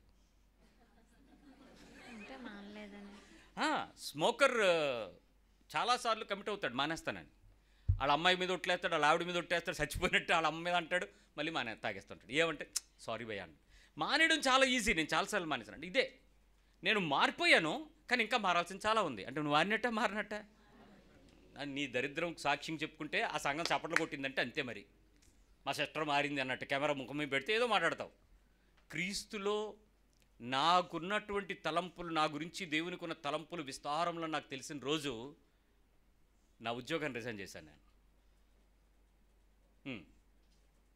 మంచి శాలరీ టేక్ హోమ్ పట్టుకెళ్ళి ధైర్యంగా వెనక్కి తిరిగి చూడక్కర్లేని జీవితం నా ముందున్న రోజు ఆ వాక్యం చదివి I decided lord, this is what my planning.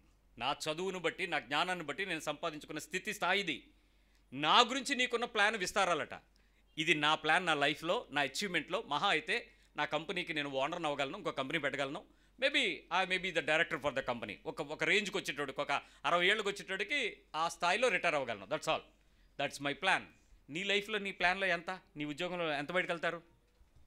Hello, మీ బిజినెస్లో మీరు ఎంత టాప్అప్ చేయగలరు, ఎంత బ్యాంక్ బ్యాలెన్స్ ఉంచగలరు, మీ ప్లాన్ ఎంత? మీకంటూ ఓ ప్లాన్ ఉంది కదా. మీ ఉద్యోగంలో నేను ఇంత సంపాదించి రిటైర్ అవుతాను, ఇంత సంపాదిస్తాను. దేవునికున్న ప్లాన్ అంటే నీకు తెలిస్తే ఏమవుతారు? మహా అయితే మీరు గిన్నిస్ బుక్కి వెళ్తారు, సినిమా ఫీల్డ్లోకి వెళ్తారు, లేక స్విస్ బ్యాంక్ అకౌంట్లో పెడతారు, ఇంకా ఏమైనా ఎక్కడైనా కానీ దేవుని ప్లాన్ మీరు తెలుసుకోగలరా? అది చెప్పాడా చెప్పలేదా? మీ గురించి నాకున్న తలంపుల విస్తారంలోని నేను మిమ్మల్ని చెప్పుకుంటానని చెప్పాడా? మీరు తొలగిపోకుండా నేను నడిపిస్తానని చెప్పాడా? నీకు మార్గం ఉపదేశిస్తానని చెప్పాడా? ఇవన్నీ మరి ఎప్పుడు తెలుసుకుంటారు? ఇంకా మరి ఎందుకు చర్చకొస్తున్నావు?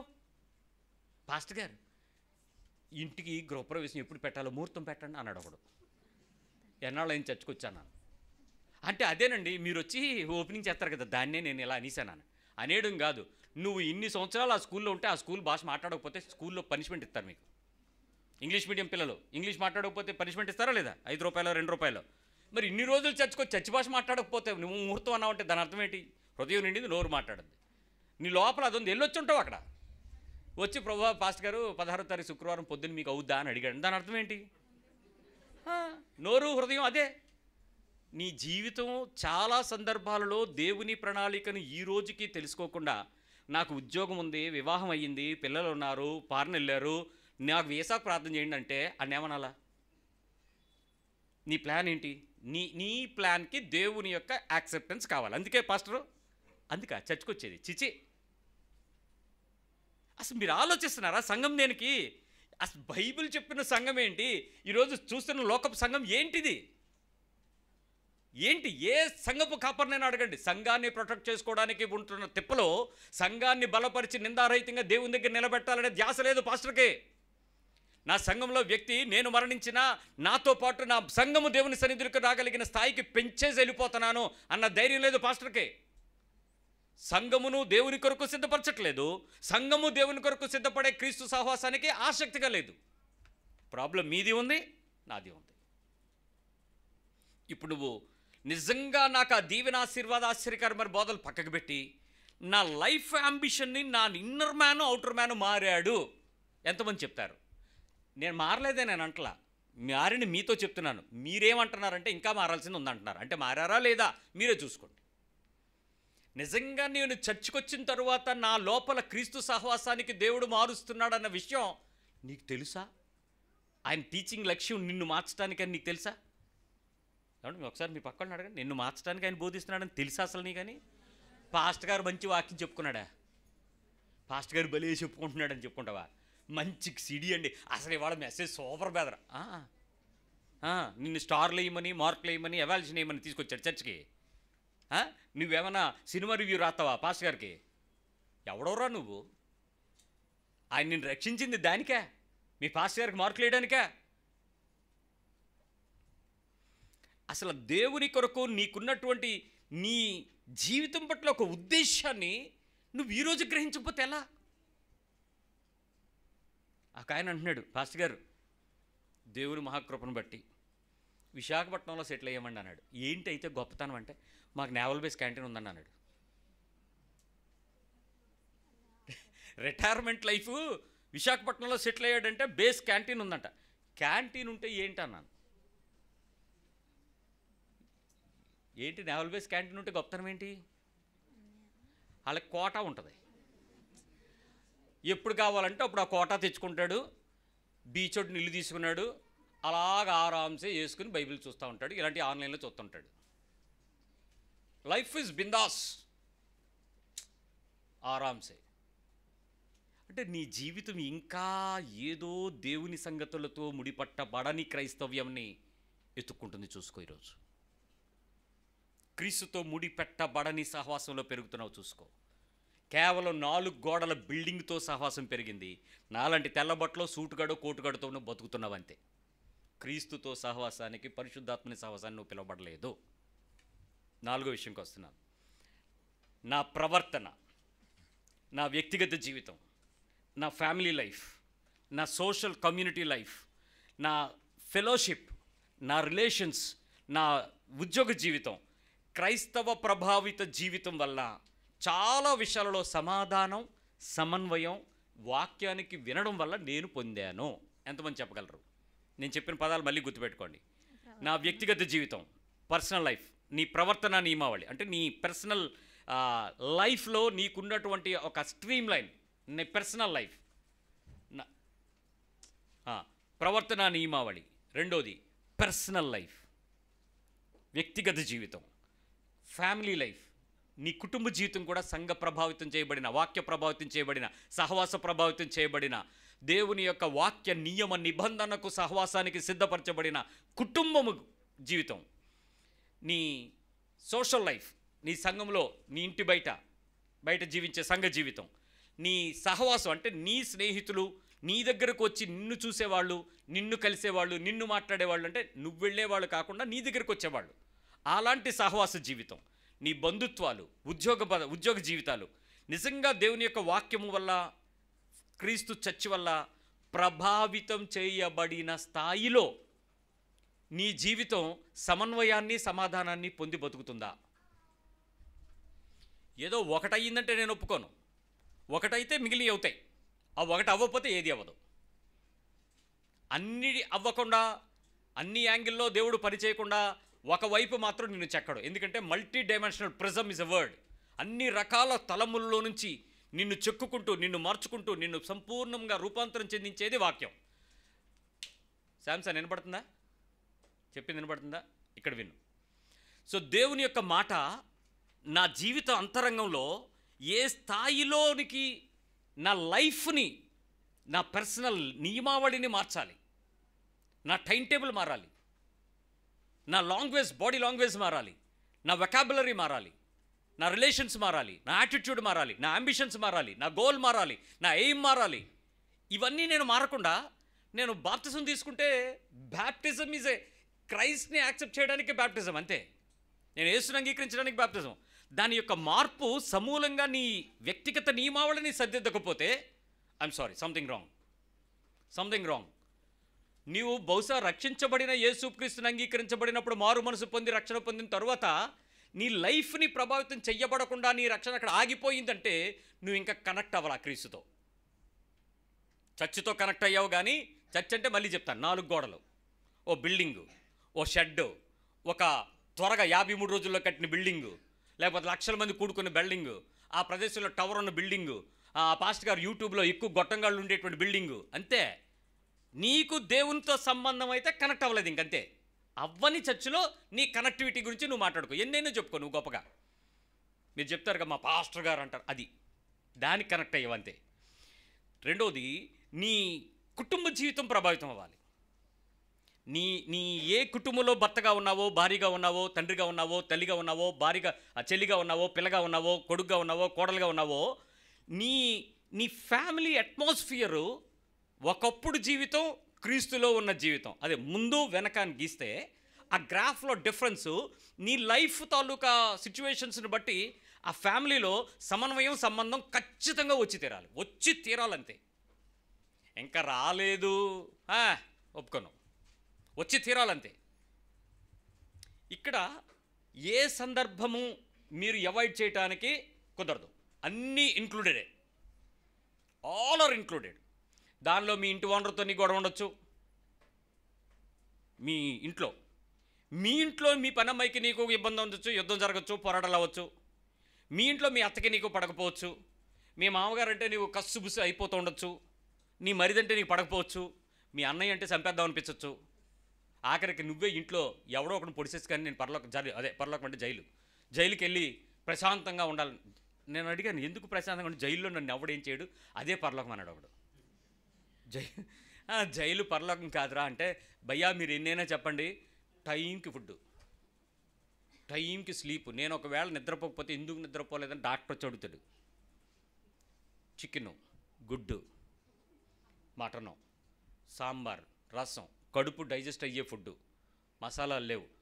సినిమాలు వేస్తున్నారు లోపల, బైబిల్ ఉన్నాయి, లైబ్రరీ ఉన్నాయి, న్యూస్ పేపర్ ఉంది. మీకు ఎవరితో మాట్లాడాలనుకున్న ఫ్రీ టైం ఉంది. మేము ఫోన్ చేస్తే మీరు వచ్చి మమ్మల్ని కలవటానికి యాక్సెస్ ఉంది. ఇది బయట లేదు అయ్యా, ఇదే పరలోకం అన్నాడు. కానీ నేను చెప్తున్న జైల్లో ఉండే వ్యక్తి గురించి కాదు, నీ ఇల్లు అనే జైల్లో ఉన్న నీ గురించి. Still you are under bondage. నీ ఇంట్లో ఇంకా నీవు స్వేచ్ఛను అనుభవించలేదు, ఇంకా సంతోషం లేదు, ఇంకా ఆనందం లేదు, ఇంకా కొడుకుతోనో కోడలతోనో కుమార్తెతోనో పరిస్థితులతోనో ఎక్కడో నలుగుడు పీస్ లేదు. నువ్వు ఆ జైల్లో ఉన్నావు ఒకటే, ఈ జైల్లో ఉన్నావు. ఆ జైలుకు ఒక 4 గోడలు ఉంటే ఇక్కడ కూడా నీకు 4 కంట్రోల్సే ఉన్నాయి, చూసుకోవాలి.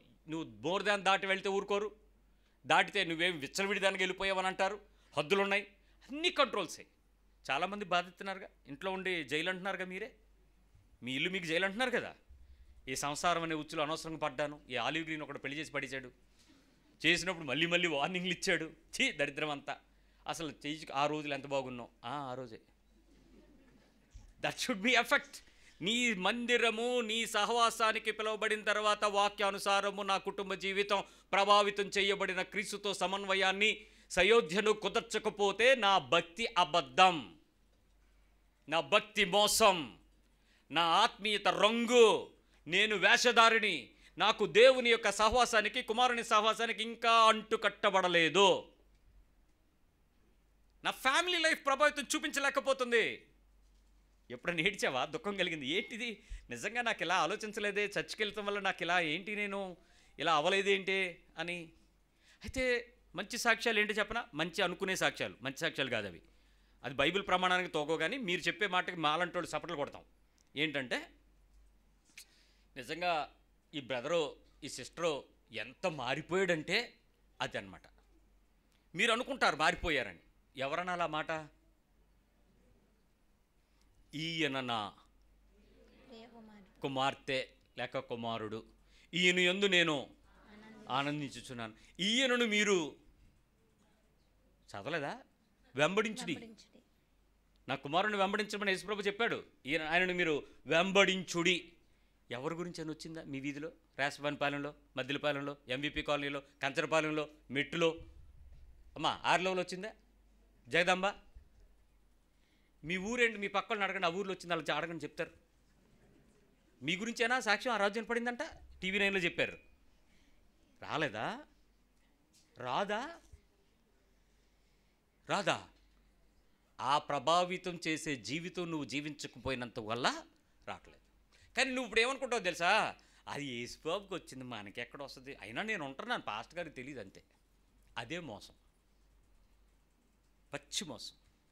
ప్రజలు మిమ్మల్ని పొగిడితే మీకు శ్రమ. కారణం వాళ్ళకి నువ్వు అలా కనపడవచ్చు, ప్రభావితమైనటువంటి జీవితాన్ని కనపరచవచ్చు. చాలా సోషల్ ఆ లైఫ్లో పర్ఫెక్ట్ స్పిరిచువల్ లైఫ్గా నువ్వు ఉండొచ్చు. కానీ యథార్థత ఏంటో నీ హృదయానికి తెలుసు, చూచుచున్న కన్నులు కలిగిన వాడికి తెలుసు. తప్పించుకోగలవా? దాటిపోగలవా? ఎందుకు మోసం? మరి చర్చికొచ్చి మోసం ఏంటి? అయితే ఇక్కడ సమస్య ఏంటంటే, భర్త ప్రతిరోజు, భర్త అంటే తల కదా, పైన ఉంది కదా, నోరు తలలో ఉందా కాల్లో ఉందా? అంటే తల అంటే ఎవరిది? భర్త. అందుకని భర్త ఫస్ట్ డైలాగ్ ఏమంటే, చర్చికి వెళ్ళావు, ఏంటి మార్పు, ఏంటి ఉపయోగం, ఇంక మానే, ఎందుకు వెళ్ళటం చర్చికి? వెళ్ళిందాక కూడా మార్పు లేదు, ఎన్ని సంవత్సరాల నుంచి వెళ్తావు, వేస్ట్. ఈ చర్చ్ నీకు సరిపోదులే, ఇంకేదైనా చర్చ్ చూసుకో. ఈ ఫస్ట్ డైలాగ్ భర్త నుంచి వచ్చేస్తుంది. భార్య సైలెంట్ అయిపోద్ది. ఎందుకో చెప్పండి? ఆ పెద్ద నువ్వు మారేవేటి అందం. ఎందుకు చెప్పండి? ఫస్ట్ నిందారోపణ నీ హృదయానికి తగలంగానే నీ మనసు ఏమనిపిస్తుంది? ఈ నోట్లో నోరడ్డం వేస్ట్ అనిపిస్తుంది. అప్పుడు నువ్వేంటి? నువ్వు పరిశుద్ధురాలివి. ఇప్పుడు ఎదవాయన నీ దృష్టికోణంలో దేవుని వాక్యం పనిచేయట్లేదనడానికి రుజువు అక్కడే స్టార్ట్ అయిపోయింది. అరే, నా భర్త ఈరోజు నన్ను ఈ విషయంలో నన్ను అంటున్నాడంటే నేను ఖచ్చితంగా ఎక్కడో రూపాంతరం చెందలేదు. ఇన్ని సంవత్సరాలు నా అనుభవంలో నా పరిశుద్ధత వాళ్ళ చేత గుర్తించబడగలిగినంతగా ఎదగలేదు. అరే అని ఆలోచించి సంయమనం వహించి అక్కడ నీ జీవితాన్ని ఆ కుటుంబంతో ఆ పరిస్థితులతో సమాధానాన్ని సమన్వయాన్ని పోషించకుండా ఇరిగిపోవడం, తెగిపోవడం, లాక్కోవడం, పీక్కోవడం, విడిపోవడం, ఒంటరిగా ఉండుట, అభ్యంతరంగా జీవించడం ప్రారంభమైందంటే నీ లైఫ్ ప్రభావితం చూపిస్తుందా? సాతాను చేతిలో ప్రభావితం పడుతుందా? ఏమనాలి? ఆ భర్త ఒక ఆమెని భయంకరమైన నిందారోపణ చేశాడు. చేస్తే ఆమె సాయంత్రం ఇంటికి వచ్చేటప్పటికి ఆ మాట చెప్పిందట. ఉదయం మీరు నా మీద చాలా ఎక్స్క్యూషన్స్ ఇచ్చారు, ఈ రోజు నుంచి నేను మీకు 2 నెలలు టైం ఇస్తున్నాను, నన్ను టీచ్ చేసి నన్ను మార్చుకోండి అందంట. ఏం చెప్పింది భార్య? Because you are head, I am the body, I am unable to surrender so far as you like, now I am giving you 2 months of my time. నేను సరెండర్ అయిపోతా నీకు. Everyday teach me. నువ్వు అనుకుంటున్న నీ భార్య ఎలా మారాలో నాకు నేర్పించుకో. నేను నేర్చుకోకపోతే కొట్టు, తిట్టు, పనిష్మెంట్ ఇవ్వు. శరీరం ఎలా లోబర్చాలో నా శరీరాన్ని నువ్వు అలా లోబర్చు. బట్ హానెస్ట్గా నీ దగ్గర 2 months నేను నేర్చుకుంటాను. 2 నెలల తర్వాత పరీక్ష. మీకు గుర్తుండదేమో కానీ పురుషులారా, మీకు టైం టేబుల్ డేట్లు గుర్తుండి సావో. ఆ క్యాలెండర్లో మీరు ఫోన్లో పెట్టిన దానికన్నా పర్ఫెక్ట్గా ఉంటాయి. ఇక్కడ మీరు ఏమైనా చెప్పండి, ఆ డేట్లతో సహా, టైము మినిట్లతో సహా, ఆ టైంలో మీ ఇంట్లో ఏమైనా పగిలిపోతే దాంతో సహా వాళ్ళు గుర్తు చేసి చెప్పగలరు. ఆ టైంలో మినిస్టర్ ఎవడో, అదే చంద్రబాబు నాయుడు నోట్లతో గెలిచాడు, అవి కూడా చెప్తారు. ఆ సిచ్యువేషన్ ఏది మారదు, మీరు మర్చిపోవాలి. కానీ ఇంత టైంలో 2 months తర్వాత టెస్ట్ పెట్టింది. చెప్పేసింది హస్బెండ్కి, ఈరోజు మీరు నన్ను టెస్ట్ పెట్టాలి. మీరు అనుకున్న స్థాయికి 2 నెలలు నేను నీ దగ్గర నేర్చుకున్నాను. భర్తగా మీ జీవితాన్ని చూసి, మీ ప్రవర్తనను చూసి, మీ మాటలు చూసి, మీ ప్రేమను చూసి, మీ నిరీక్షణ చూసి, మీ ప్రార్థన చూసి, మీ సహవాసాన్ని చూసి, మీరు నాతో కలిగి ఉంటున్నటువంటి ఆ అనుబంధాన్ని చూసి, ఆ సఖ్యతను చూసి, ఆ అవినాభావ సంబంధాన్ని చూసి, మీ కమ్యూనిటీ లైఫ్ని చూసి, మీ సోషల్ లైఫ్ని చూసి, మీ పర్సనల్ లైఫ్ని చూసి, మీ స్పిరిచువల్ లైఫ్ని చూసి, మీ ఫ్రెండ్స్ లైఫ్ని చూసి, అసలు ఎవ్రీథింగ్ ఈ 2 months మీ నుంచి నేను నేర్చుకున్నాను. నౌ యూ ఎగ్జామిన్ మీ అని అడిగిందట. అప్పుడు ఆ భర్త అన్నాడంట, నేను నిన్ను పరీక్ష పెడదామనుకుని నీకు నేర్పించడానికి ప్రయత్నం చేసిన ఈ 2 నెలల్లో నేను ఎంత అన్ఫిట్గా ఉన్నానో నాకు తెలిసింది. ఇప్పటి వరకు నిన్ను నేను అక్యూజ్ చేసుకుంటూ వచ్చాను కదా, ఇప్పుడు నాకు అర్థమైంది నేను నిన్ను పరీక్ష పెట్టేంత రెఫరీగా నేను లేను. నన్ను క్షమించు, ఇంకెప్పుడు నేను నీ మీద నిందారోపణ చేయను. కానీ ఒకటి మాత్రం నాకు అర్థమైంది, ఈ 2 నెలల్లో నేను నేర్చుకుంటాను అని నువ్వు చెప్పిన ఆ ఒక్క మాటకి నేను లోబడిపోయాను. నేను నిన్ను ప్రేమించడం ప్రారంభించాను. అప్పుడు నాకు అర్థమైంది, నా భార్యను, నా పిల్లలని, నా ఉద్యోగాన్ని, నా సోషల్ లైఫ్ని, నా పర్సనల్ లైఫ్ని, నా కమ్యూనిటీ లైఫ్ని, నా చర్చ్ లైఫ్ని, నా జాబ్లో ప్రొఫైల్ని ఎలా యునైట్ చేసుకోవాలో నీవు నన్ను నేర్చుకుంటానని చెప్పినప్పుడు మరి మాదిరి నేను ఉండాలి కదా. అది నేను మొదలెట్టాను. నేను నిన్ను ఎగ్జామ్ చేయాలంటే ఆ రెఫరల్గా మారగలిగే స్థాయికి నేను ఇంకా లిఫ్ట్ చేయడానికి నాకు ఇంకో 2 ఏళ్ళైనా పడద్ది. నన్ను క్షమించి నువ్వు నాకు ఆ టైం ఇవ్వన్నాడంట అలా ఆవిడ్ని. 2 ఏళ్ళు పడద్దని గ్రహించాడు 2 నెలల తర్వాత. ఒక్క భార్య అలాంటి జ్ఞానవంతురాలని ఇల్లు కట్టుకునేది ఉందా? విడాకులు నోటీస్ పంపిస్తుందా? ఏం పంపిస్తే చెప్పండి? పుట్టింటికి వెళ్ళిపోద్ది, అవసరమైతే అలిగేస్తుంది, కోపగించుకుంటుంది. పిల్లోడు నీక పిల్ల నాక లాటరీ వేస్తుందట, బిళ్ళెసిరుతుందట పైకి. ఏంటి ఎక్కడికి వెళ్ళిపోయింది? ఆత్మీయత అంటే ఏంటి? నీ జీవితం ఇతరులతో సయోధ్యకు, ఆ సంతోషానికి, ఆ సమన్వయానికి సమకూర్చబడిన మాదిరి కదా. ఎప్పుడైనా అనిపించిందా చర్చికి వెళ్ళడం వల్ల నాకు ఇలాంటి బెనిఫిట్ ఉంటుందని? ఏమండి, ఏమన్నా వినపడుతుందా చెప్పే మాటలు? ఏమన్నా ఏంటో కొత్తగా కొత్తగా ఉంది ఇవ్వాలనుకుంటున్నా. ఈ విషయం మీకు బోధించడానికి నా బతుక్కి 25 ఏళ్ళు పట్టింది. నా రక్షణ బతుక్కి 25 ఏళ్ళు బట్టి నా సంఘాన్ని పెంచుకుంటూ వచ్చాను. ఈ రోజుకి ఈ వాక్యం అర్థమయ్యే స్థాయికి నేను పెంచుకుంటూ వచ్చి బోధించుకుంటున్నాను ఈ సంవత్సరాలు. నాకు తెలుసు నన్ను పిలిచిన రోజు ఆయన సహవాసంలో నా దేవుడు నాకు అప్పగించబోయే ఒక సహవాసం అనే మందిరం అనే జనాన్ని ఎలాగ తయారు చేయాలో అనే విషయం నాకు తెలుసు. ఒక రోజు నుంచి నెక్స్ట్ వీక్కి నేను ఏం బోధించబోతున్నానో నాకు తెలుసు. Everything is on return document. ఒక్క మొదటి రోజు నుంచి ఆఖరి రోజు వరకు ప్రతిదీ ఆయన దగ్గర విని రాసుకున్న విషయాలు ఇవన్నీ. ఇది నువ్వు బోధించాలి, ఇది నా సంఘము, ఇది నా శరీరము, దాన్ని ఇలా తయారు చేయాలి. అబద్ధాలు చెప్పడానికి ఎక్కడికో వెళ్ళి ఇంటర్నెట్లో నుంచో లేక ఎవడో చెప్పిన దానిలో ఎంగిలి కోసం బతకలే నేను. నా దుఃఖం ఏంటి? ఆయన సహవాసానికి నేను ఒక్కడిని వెళ్తే సరిపోదు. నా కుటుంబాన్ని అడుగుతాడు, నా శరీరాన్ని అడుగుతాడు, నా మనస్సును అడుగుతాడు, నా జనమును అడుగుతాడు. నీకు అప్పగించిన వాళ్ళందరిలో నువ్వు ఎందుకురా వదిలేసావని అడుగుతాడు. ఏ నాయకుడు ఏ కాపరి బాధ్యత తీసుకున్నాడు ఈరోజు సంఘంలో? సంఘము అనంటే వాళ్ళని పోషించుకోవడానికి, వాళ్ళని రక్షించుకోవడానికి, వాళ్ళ చేత బతకడానికి. ఆ బతికే బతుకో ఆ సంఘములో దేవుని యొక్క మాట యొక్క ఉపదేశం యొక్క పరిణితికి ఆ చర్చి తాలూకా బెనిఫిట్ ఉపయోగపడాలి. నేను వెళ్ళాను, నా ప్రవర్తన మారింది.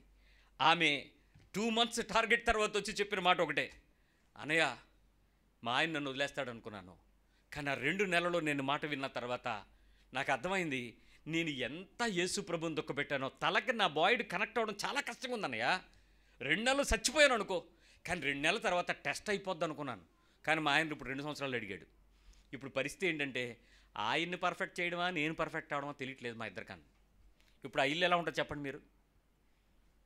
మీరు ఎప్పుడైనా పరలోకం గురించి పాట పాడారా చచ్చిపోయినప్పుడు? మీరు పాడలేదా? పాడాము. ఓ పాట చరణం ఎత్తమ్మా. అదే పరలోకము నా దేశము పరదేశినే నీలా మాయలోకమేగా నేను యాత్రికుడను ఎంతో అందమైనది పరలోకము. ఆ పరలోకం కాదు, భూలోకమే. అది ఆ ఇల్లే. ఆ పరలోకం ఎక్కడ ఉంటుంది? అప్పుడు ఇంటిలో ఉంటుంది. లేకపోతే దేవుడు గడ్డి పొట్టలు చెట్లు కాకులు కోళ్ళు ఇవన్నీ తయారు చేసుకుని ఉండక భార్యాభర్తలు ఎందుకు పెట్టి ఉంటాడు? ఎందుకు పెట్టి ఉంటాడు? ఆదామును ఒక్కడనే వదిలేసి జంగిల్ బుక్ లాగా వదిలేయచ్చు కదా. అదే జంగిల్ బుక్లో మోగ్లీ ఉంటాడు కదా, ఆడు కూడా జంతువులతో తిరుగుతుంది కదా. అలా మోగ్లీలా పెట్టలేదే. ఓ హీరోయిన్ నిన్ను పెట్టాడుగా, నిన్ను పెట్టి మళ్ళీ మళ్ళీ ఇగో ఈ జనం అంతా పెట్టాడుగా, ఈ బిడ్డలందరినీ. ఎందుకు ఈ ఫ్యామిలీని పెట్టాడు? Hats a purpose. ఆయన పరలోకం ఎలా ఉండాలనుకున్నాడో ఏదేను అలాగే తయారు చేశాడు. ఏదేనులో ఏ కుటుంబం ఎలా ఉండాలనుకున్నాడో నీ ఇంటిని అదే కుటుంబంగా తయారు చేశాడు. ఈరోజు ఆ కుటుంబ ప్రణాళికను తప్పించడానికి నువ్వు సాతాను గడి మీద నెగ్గేశావు. యేసు ప్రభు సంఘములో చేర్చిన నిన్ను సాతాను తంత్రాలను ఎరిగిన వాడిగా ఎరిగిన దానివా దాన్ని గెలిచి దాన్ని గట్టుకుని దేవుని సంపూర్ణతను నువ్వు చూపించి నిలబెట్టాలని కోరుకుంటున్నాడు. ఏది ఆ ఆశ? ఏది ఆ ఆసక్తి? ఏది ఆ హృదయంలో వేదన? ఏది మంటేది? నొప్పేది? దుఃఖమేది? ఆ మాట నువ్వు నా క్రైస్తవ ప్రభావిత జీవితం వలన ఇక్కడ ఇది మారింది అని చెప్పే ఒక్కొక్క ఎగ్జాంపుల్ ఎత్తుకోండి, మీరు చూస్తాను నేను. మీరు ఏ కాలనీలోనైనా ఉండండి, ఎంత స్థాయి ఇంట్లోనైనా ఉండండి, ఏ పరిస్థితుల్లోనైనా మీ ఫెలోషిప్లో మీ దగ్గర ఉండే జాబ్ ప్రొఫైల్స్ ఎక్కడో చోట ఉండండి. ఒక క్రిస్టియన్గా నువ్వు ఎంతమందిని నీ విశ్వాస జీవితాన్ని బట్టి, నీ భక్తి జీవితాన్ని బట్టి, నీ పర్సనల్ లైఫ్లను బట్టి ఎంతమందిని ఎఫెక్టివ్గా ప్రభావితం చేసావు? ప్రభావితం కాదు, ఎఫెక్టివ్గా ప్రభావితం చేసావు.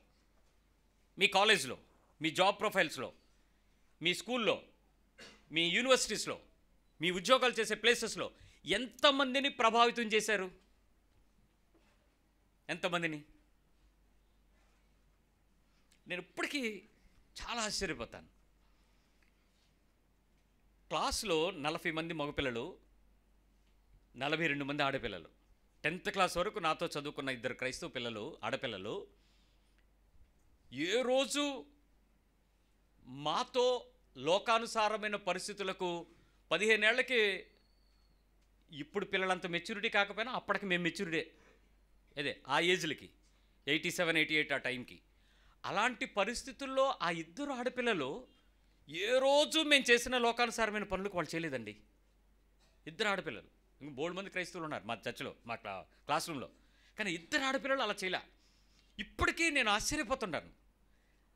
అసలు వాళ్ళని ఎంత ప్రభావితంగా 15 ఏళ్ళు చిన్నపిల్లలు భవిష్యత్తుని వాళ్ళు ఊహించి దేవుని వాక్యంతో ఎంత ప్రభావితం చేశారంటే, ఇప్పుడు నాకు 52 సంవత్సరాలు వచ్చే పరిణితిలో 15 ఏళ్ళప్పుడు నాతో ఉన్నటువంటి నా మిత్రులు క్రైస్తవ విశ్వాస జీవితం గడిపారు అని నేను చెప్తున్నానంటే నా మీద ఎంత ఇంపాక్ట్ అయి ఉంటుందో చెప్పండి వాళ్ళ లైఫ్. ఇప్పుడు ఉందా లేదా?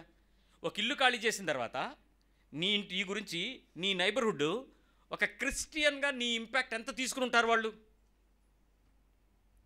నువ్వు ప్రమోషన్ వచ్చి వేరే డిపార్ట్మెంట్కి వెళ్ళిపోతే ఆ డిపార్ట్మెంట్లో నీ గురించి ఎంత ఎఫెక్ట్ ఒక క్రిస్టియన్ ఇంపాక్ట్ తీసుకుని ఉంటుంటారు. ఒక జాబ్ రిజైన్ చేసి వచ్చేస్తే, రిటైర్ అయ్యి వచ్చేస్తే నీ ఇంపాక్ట్ ఎంతమంది మీద క్రిస్టియన్ ఇంపాక్ట్ చూసుంటుంది.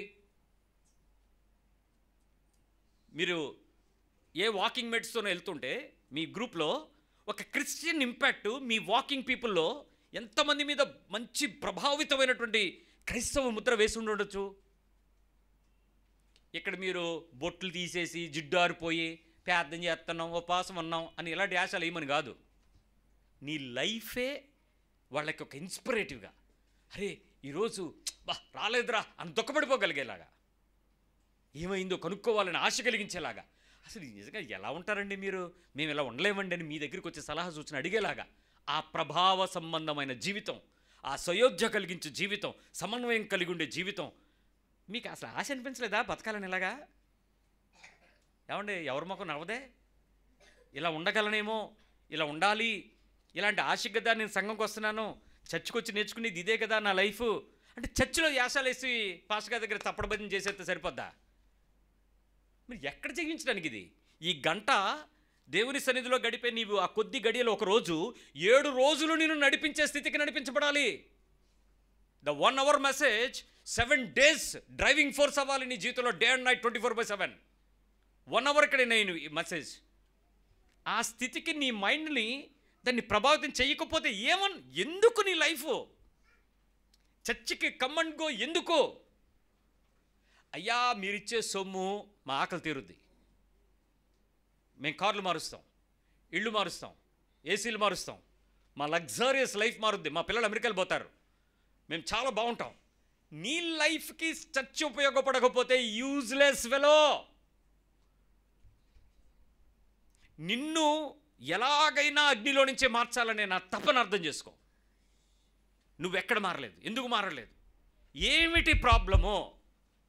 ఇక్కడ మీరు వాక్యం బోధించని సంఘాలకు మీరు వెళ్ళి మారాలనుకుంటే ఇదేదో బియ్యం పట్టుకుని అన్నం తిన్నట్టే అవుద్దా? దానికి ప్రాసెస్ ఉంది. అన్నం ఉడికితే తప్ప నువ్వు తినలేవు. బియ్యం పట్టుకుని ఏం చేయలేవు. వాక్యం బైబిల్ పట్టుకుని నువ్వేం బతకలేవు. చర్చిని చూపించి నువ్వు ఏదైనా చెట్టు పేరు చెప్పి కాయలు అమ్మచ్చు, కానీ బతకలేవు. నీ లైవ్లీహుడ్ రొటీన్ లైఫ్లోకి వెళ్ళొచ్చు, కానీ క్రిస్టియన్ బేస్లో తూగిపోద్ది. ఈ అగ్నిలోంచి తప్పించుకోలేవు. ఆ అసహ్యంలోంచి నువ్వు చీ అనిపించుకుంటావు అంతే దేవునితో. ఆ బొమ్మలు, ఆ పాస్టర్ ఫేసులు, ఆ క్యాలెండర్లు, ఆ షోలు, ఇది ఎన్నాళ్ళు నడవదు, ఇవన్నీ ఎగిరిపోతాయి. వెరీ షార్ట్, దుమ్ము లేచినట్లు లేపేస్తాడు చర్చల్ని. అపవాది రేగిపోయే సమయం, గుర్రం మీద నుంచి వచ్చేస్తున్నాడు, శ్రమ విస్తరించబోతుంది సంఘం మీద, ఎవ్వడో నిలబడ్డు, తుప్పు రాలినట్టు రైలిపోద్ది. ఒక రాజకీయంగా భవిష్యత్తుకు పోతారు, ఒక రుజువుకి నిలబడాల్సి వస్తే అక్కడ తెగిపోతారు, మొత్తం జారిపోతారు. ఈ లోపు నీ రక్షణ కావ్యాన్ని కాపాడుకొని నీ ప్రభావవంతమైనటువంటి నీ ప్రవర్తన జీవితపు సాక్ష్యాన్ని అసలు కనపరచడానికి చర్చ్ ఉపయోగపడుతుందో లేదో చూసుకో, ఫెలోషిప్ ఉపయోగపడుతుందో లేదో చూసుకో. ఈ చర్చికి వెళ్ళిన తర్వాత ఏమంటే ఎవరైనా 2-3 చర్చిలు మారిన వాళ్ళు ఉంటే మిమ్మల్ని నేను సూటిగా అడుగుతున్నాను. మారడం తప్పు కాదు, మార్చుకోవటం తప్పు కాదు, నువ్వు వెళ్ళినా మారకపోవడం తప్పు. 2-3 సంఘాలు నువ్వు మారిన తర్వాత, లేక 4-5 చర్చిలకి రొటీన్గా వెళుతూ ఉంటే, ఒక వారం ఎక్కడ నలుగురిని కవర్ చేస్తే, ఎందుకు కవర్ చేస్తారు? ఇలా దేశదిమ్మలుగా తిరుగుతారు, దయ్యం పట్టినోళ్ళుగా తిరుగుతారు. వీళ్ళకి ఒకటి అర్హతగా అందుకోలేని దేశ దిమ్మర్లు ఏ బస్ స్టాప్ ఉంటే ఆ బస్ స్టాప్లో దిగుతారు, ఎక్కుతారు, బస్ పాస్ ఉంటుంది కదా వాళ్ళకి, అలాంటి వాళ్ళు వీళ్ళు. ఇలాంటి స్థితిలో నువ్వు ఒక 4-5 చర్చిలు మారితే, ఈ చర్చిలో ఇది లేదు కాబట్టి ఇక్కడికి వచ్చిన తర్వాత ఇక్కడ మారాను, ఈ మారిన దానిలోంచి ఈ స్థితిలోకి వెళ్ళడం వల్ల ఇక్కడ నుంచి మార్పు సమూలంగా జరిగింది, ఇక్కడ రూపాంతరం జరిగింది అని నీలో ఏదైనా ఆ మార్పు సంబంధమైన సూచన కనపడకపోతే ఏంటి లాభం ఏంటి? 4 చర్చలు మారడంలో ఉపయోగం ఏంటి? పుట్టినప్పటి నుంచి నా దగ్గరే ఉన్నానని కొంతమంది చెప్తారు. మా బ్యాచ్ ఉంటుంది ఇక్కడ, మేము మీ దగ్గరే పెరిగాం, మీతోనే ఉన్నాం, మీరే మాకు అన్నీ అంటే అన్నీ మేమే. మరి ఇప్పుడు నువ్వు నా వయసుతో పాటు పెరిగినప్పుడు, నా ఆత్మీయతతో పాటు పెరిగినప్పుడు, నా జీవితానికి సవాలుగా చూసి పెరిగినప్పుడు నా స్థాయిలో నువ్వు ఉండాలిగా. మరి ఏది నీ నాణ్యత పరీక్షలో నువ్వు ఎప్పుడు నిలబడతావు? ఏది ఉన్నావా? మరి తూగుతావా? అది అబద్ధంగా, మరి అది కూడా మోసమే, పేరు చెప్తున్నావంతే. 7 సంఘాలని తీర్పు తీర్చినప్పుడు ఆ 7 సహవాసాలలో ఉన్న ప్రజలు ఎంత ఏడ్చాలో, ఏడవలసిన సిచ్యువేషన్ ఈరోజు మనకు అర్థమవుతుంది. ఆ రోజు వాళ్ళు లేరు. ఇప్పుడు నువ్వు చెప్పు, నీ ఆత్మీయ జీవితంలో ఈ 4వ పాయింట్ దగ్గర నీ ప్రవర్తన నియమావళిని సరిచేసుకొని ఏ స్థాయిలోనికి నీ సహవాసము, నీ చర్చు, నీ ఫెలోషిప్, నీ మందిరము, నీ కుటుంబం ఎక్కడ ఉపయోగపడింది? ఇక్కడ దరిద్రమైన విషయం ఏంటంటే, దుఃఖపడాల్సిన సంగతి ఏంటంటే, భోజనాలు పెట్టడాల్లోనూ, పంచడాల్లోనూ, కార్యక్రమాలు ఆర్గనైజ్ చేయటంలోనూ, ఈ రకరకాల బాహ్య సంబంధమైన పద్ధతులను విచారంగా ఆనందించటంలోనూ, శరీర సౌకర్యాలపై తృప్తి పొందడంలోనూ, వీటిలో మునిగిపోయిన నేటి క్రైస్తవ్యాన్ని సమూలమైన మార్పు జరగాలని దేవుడు కోరుకుంటున్నాడు, ఫ్రమ్ గ్రాస్ రూట్స్. మరి పాతది పోతే తప్ప కొత్త నీరు, నీలో నుంచి ఆ మార్పు వచ్చిందా? గుడ్, మంచిది. ఒకవేళ ఆ మార్పుకి నువ్వు ఇంకా రెడీ అవ్వలేదా, రాలేకపోయావా, చెక్ చేసుకో. నేను చెప్పే సూచన ఒకటే, నువ్వు మారకపోతే నేను లేపేస్తాడు దేవుడు. ఇది వెయిట్ చేసే టైం కాదు, ఇది ప్రిపేర్ చేసే time. It is completely preparation time. నిన్ను చర్చిలో నుంచే లేపేస్తాడు, భూమి మీద నుంచే లేపేస్తాడు. ఫలములు రాని చెట్టుని ఏం చేస్తాడు? డౌటా? ఇంకో సంవత్సరం అంటానికి ఇంకే సంవత్సరాలు లేవు, తగ్గిపోయినాయి. ఇక గ్రేస్లో ఉన్నాం, కృపలో ఉన్నాం. ఇప్పుడు అంతే, ఏ రోజు జరుగుద్దో తెలీదు. ఆ ఉగ్రత రాకమునిపే నీ హృదయాన్ని ఈరోజు సంపూర్ణంగా సిద్ధపరచుకో. ప్రభువు నీ మీద ఎంత జాలి కలిగి ఆ మాట నీతో చెప్తున్నాడో ఒకసారి చూసుకో. ఎలాగైనా నిన్ను అగ్నిలో నుంచి పట్టిలాగాలని, ఎలాంటి పరిస్థితుల్లోనైనా రక్షించాలని, శరీర సంబంధమైన వారి అపవిత్ర ప్రవర్తనకు ఏమాత్రం ఒప్పుకోకుండా దాన్ని అసహించుకోని, ఎలాగైనా మిమ్మల్ని రక్షించి కరుణతో భయంతో రక్షించాలనే బోధ నీలో నుంచి మార్పు రావాలి. వచ్చిందా, వస్తుందా చెక్ చేసుకో. ప్రార్థన చేద్దాం, ప్రభు సహాయం అడుగుదాం.